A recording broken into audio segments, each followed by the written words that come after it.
Welcome to Sandhya குட்டி channel. இன்னைக்கு நம்ம சந்தியா குட்டி சேனல் மூலிமா டக்குன்னு செய்யக்கூடிய ஸ்நாக்ஸ் ரெசிபி தாங்க பார்க்க போகிறோம். அதுக்கு பார்த்தீங்களன்னா இன்றைக்கி 3 வெள்ளை பூண்டு எடுத்து வச்சுருக்கேன், 2 பச்சை மிளகாய், ஒரு 1/4 டீஸ்பூனுக்கு கொஞ்சம் குறைவாக ஓமம் எடுத்து வச்சுருக்கேங்க. இப்போ இது எல்லாம் மிக்சி சாரில் நம்ம சேர்த்து விட்டுக்கலாம். சேர்த்துட்டு கொஞ்சமாக 1 டீஸ்பூன் அளவுக்கு தண்ணி சேர்த்து நல்லா ஃபைன் பேஸ்ட்டாக அரைச்சி எடுத்துகிட்டு வந்துடலாங்க. பாருங்கள், இது போல் நம்ம அரைச்சி எடுத்துகிட்டு வந்தோம். இது முழுமையாக அரைஞ்சி வராதுங்க. இப்போ இது கூட இன்னும் ஒரு 2 டீஸ்பூன் அளவுக்கு நம்ம தண்ணி ஆட் பண்ணிக்கலாம். இப்போ இது ஒரு ஓரமாக இருக்கட்டும். ஒரு மிக்சிங் பவுல் ஒன்று வச்சுக்கலாங்க. இப்போ நிரம்ப நான் 1 கப் அளவுக்கு கடலை மாவு எடுத்திருக்கேன். இப்போ எக்ஸ்ட்ராவாக 1/2 கப் அளவுக்கு கடலை மாவு, மொத்தம் 1/2 கப் அளவுக்கு எடுத்திருக்கேன். 1 கப் அளவுக்கு அரிசி மாவு எடுத்துக்கிறேங்க. இப்போ இந்த ஸ்நாக்ஸ்க்கு தேவையான அளவுக்கு மிளகாய்த்தூள் 1/2 டீஸ்பூன் அளவுக்கு எடுத்துக்கிறேன். ஒரு 1/4 டீஸ்பூன் அளவுக்கு பெருங்காய்த்தூள் எடுத்துக்கலாம். தேவையான அளவுக்கு சால்ட் எடுத்துக்கலாம். ஒரு 1/4 டீஸ்பூன் அளவுக்கு சால்ட் எடுத்துக்கிறேன். இப்போ நம்ம ஆல்ரெடி அரைச்சி வச்சுருக்கோம் இல்லைங்களா பேஸ்ட்டு, அதை நம்ம ஒரு சன்னி வச்சு வடிகட்டிட்டு இதோட நம்ம சேர்த்து விட்டுக்கலாம். இந்த சக்கை நமக்கு தேவை கிடையாது.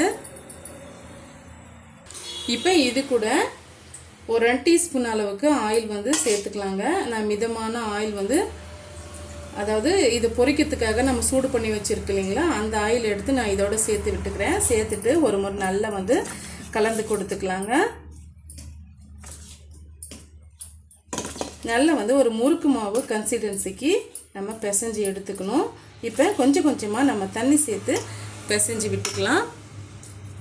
எடுத்த உடனே அதிகமான தண்ணி சேர்க்க வேண்டாங்க. இது போல் தண்ணி தெளித்து நம்ம பிசைஞ்சு விட்டுக்கலாம்.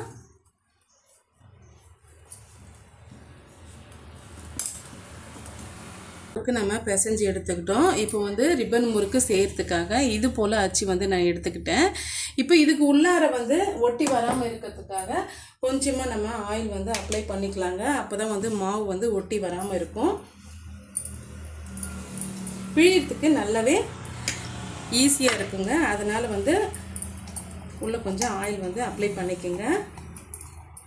இது போல் ஆயில் அப்ளை பண்ணிக்கிட்டு நம்ம பிசைஞ்சு வச்சுருக்க மாவை ஒரு சிலிண்டர் ஷேப்புக்கு நம்ம செய்து வச்சுக்கலாம். ஈஸியாக நம்ம அதில் ஃபில் பண்ணுறதுக்காக பாருங்கள், இது போல் நம்ம ஃபில் பண்ணிக்கலாம். இப்போ நம்ம சூடான ஆயிலில் நம்ம பொரிச்சு எடுத்தோம்னா ஒரு 5 நிமிஷத்தில் ரிப்பன் முறுக்கு ரெடி ஆகிடும்.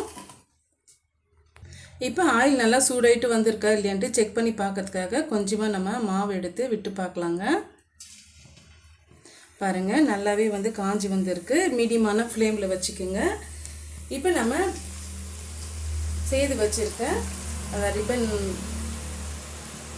பக்கோடாக்கான தேவையான மாவு பிழிஞ்சு எடுத்துக்கலாம்.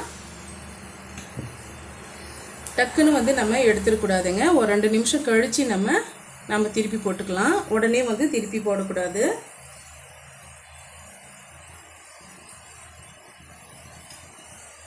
ஒரு 5 நிமிஷத்தில் செய்து முடிச்சிடலாங்க. டேஸ்ட் ரொம்பவே நல்லாயிருக்கும். பாருங்கள், இப்போ ஒரு 2 நிமிஷம் ஆயிடுச்சு. இப்போ நம்ம திருப்பி விட்டுடலாங்க.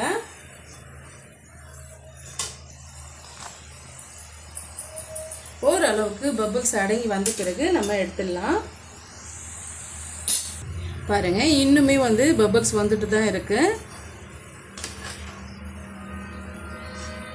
இன்னொரு சைடு நம்ம திரும்பவும் திருப்பி விட்டுக்கலாம்.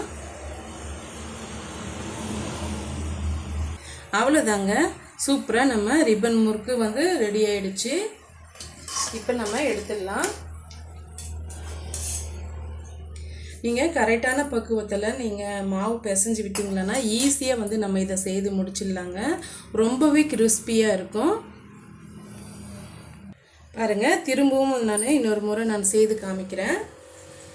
ஒன்றோட ஒன்று ஒட்டாமல் லைட்டாக இது போல் அகலமாக நீங்கள் செய்து விட்டீங்கன்னா சீக்கிரமாக நமக்கு அந்த ரிப்பன் முறுக்கு பிழிய வரும்.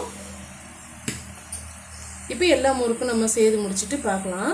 ஒரு 5 நிமிஷத்தில் நம்ம ஒரு சூப்பரான கிறிஸ்பியான ரிப்பன் முறுக்கு வந்து செய்து முடிச்சிட்டுங்க. இந்த ரெசிபி கண்டிப்பாக உங்களுக்கு பிடிக்கும்னு நினைக்கிறேன். இதை ஸ்டோர் பண்ணி வச்சுருந்தீங்களன்னா 2-3 வாரம் வரைக்கும் கூட கெட்டே போகாதுங்க. அவ்வளோ டேஸ்ட்டாக இருக்கும், ரொம்பவும் கிறிஸ்பியாக இருக்குங்க. இப்போ நான் ஃப்ளேவருக்காக